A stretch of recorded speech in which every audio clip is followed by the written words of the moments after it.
we've obviously moved on after Saturday night.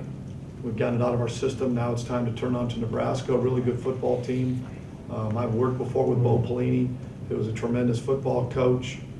They've been in the either a Big 12 or Big 10 championship game 3 of the last 5 years. When you watch them on film, they're well coached, they play hard, and it's going to be a tremendous challenge for us. I think we're going to see tremendous improvement from our team from the first week to the second week. We had a lot of young guys on offense playing for the first time, and obviously we had some times in the game we were a little choppy, but we're looking forward to this week and taking our team up to Lincoln and taking another step forward. Questions? Coach Ricky Bradley's a guy that had not played at this level, but have you seen that from him all camp, the way he played the other night? Is that something you've Well, seen? he started it in the spring, and he walked on there and didn't play last year.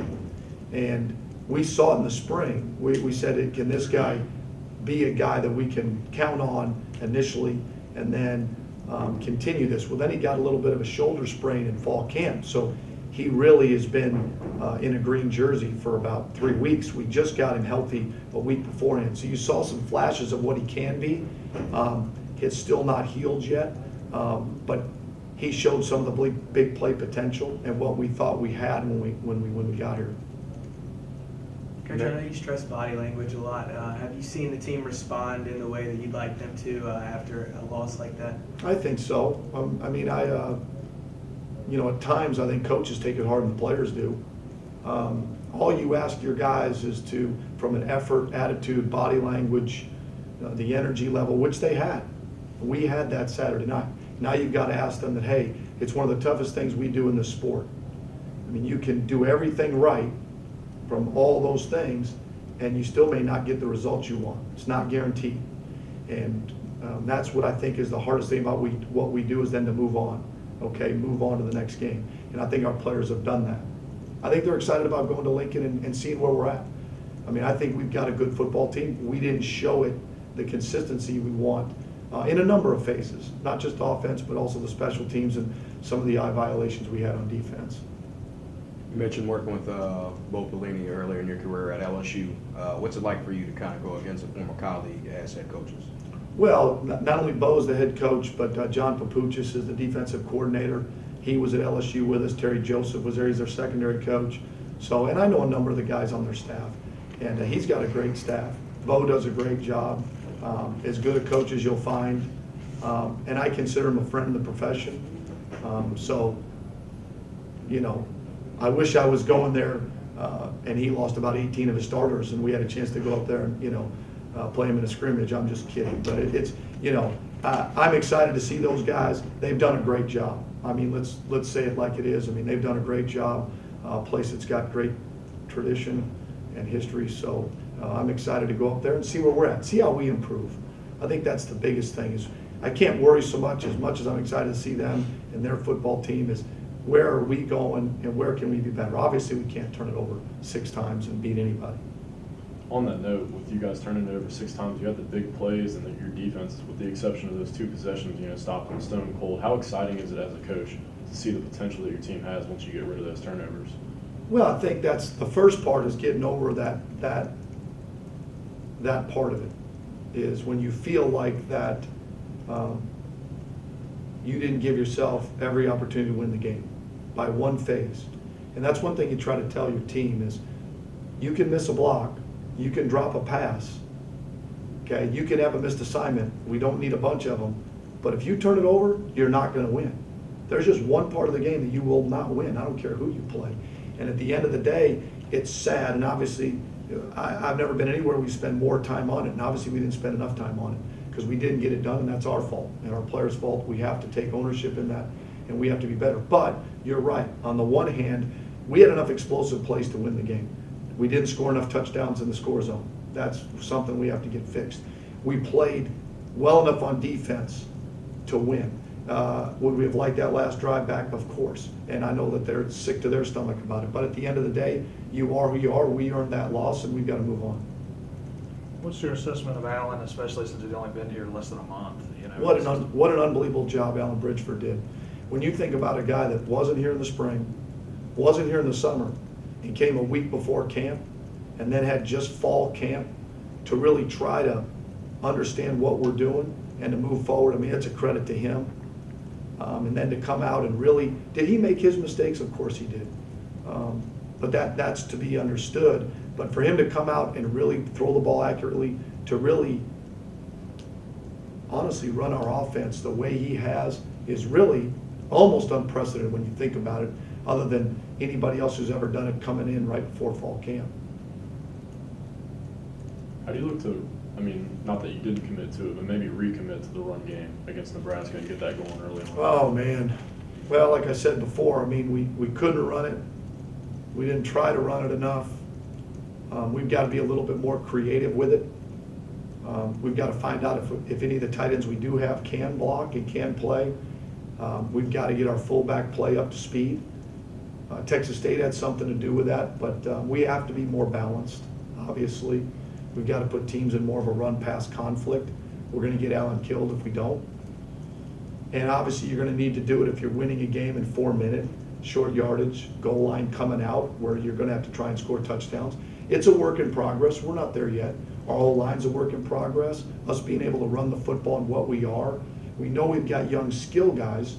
We're trying to still figure out and piece together what we have from our run sets, from our up front guys and our tight ends and fullbacks. And we're not there yet. But that's what we're paid to do, is figure that out and keep moving forward. So we're not there yet, but we're still working towards that.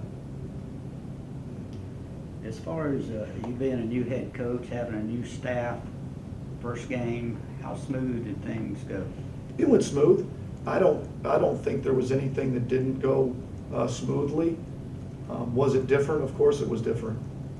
From the moment of preparing for the week, then on game day, then taking the field, which I've never done. So taking the field was weird. The sideline was obviously new, because you're making every decision of when you take timeouts, special teams wise, and then calling the offense. So there'll be some adjustments we'll make as we move forward that will allow me to have a more of a broad stroke of the whole program in general. But I thought it went fine.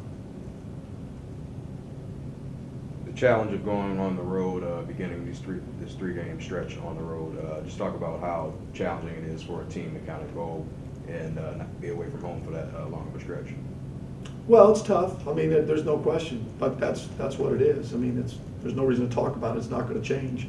The reality is we have to look at ourselves and set our own standard. I mean, that's really the biggest thing, is how are we going to improve each day and then give us our best chance on Saturday. And that's all you're trying to do, and then figure out if it was good enough. That starts with not turning it over, creating turnovers. That's getting explosive plays, not getting explosive plays. Still playing with great energy and attitude and body language. Those kind of things, having the right attitude in practice, and then go up there and see where you're at. That's the greatest thing about what we do. Then you get to go and find out where you're at. And then you go from there. Like I said about going to play our first game, we'll find out where we're at. We found out some positives and we found out some negatives. And we found out that, things that they're going to keep you from winning. But at the end of the day, it's a challenge, of course it is. They're a good football team. It's going to be in front of a number of fans. And again, we'll have to play well to win. But at the end of the day, I think our guys are confident. I think they're confident they're going to improve. Coach, you hit on the positives and negatives. Was there anything from Saturday's game that just really took you by surprise that you didn't expect at all from one of your players? I don't think I'd say anything took me by surprise, because it would be different if I'd been the head coach here for 2 or 3 years and I've been around our players in that situation. I've never been in that situation. Forget just me as the head coach, but our players.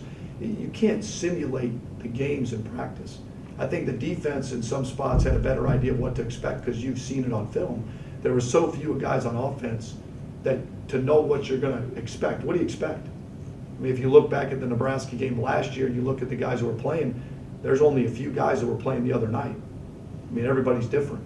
So what you think you're going to get, you don't know till you actually go play.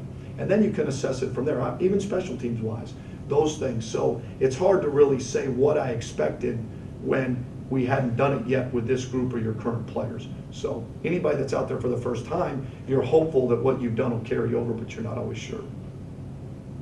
said Bradley came on as a walk-on. Does he have a scholarship now? Or No, he does not. Does he deserve one? Yes. The problem with the way this situation was with the NCAA is we didn't know about it. He hasn't been here 2 years. So you're allowed 85 scholarships and 25 initials. We signed 25 guys last year, so we don't have one to give. We have an overall, but he doesn't fit in that category. A young man is to be here 2 years to get a scholarship. Has he earned it?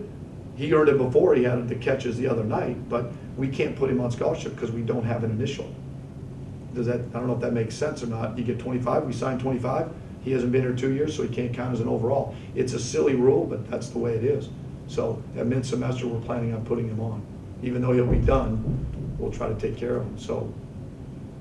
But we didn't know about him because when we were recruiting, he wasn't even with the program.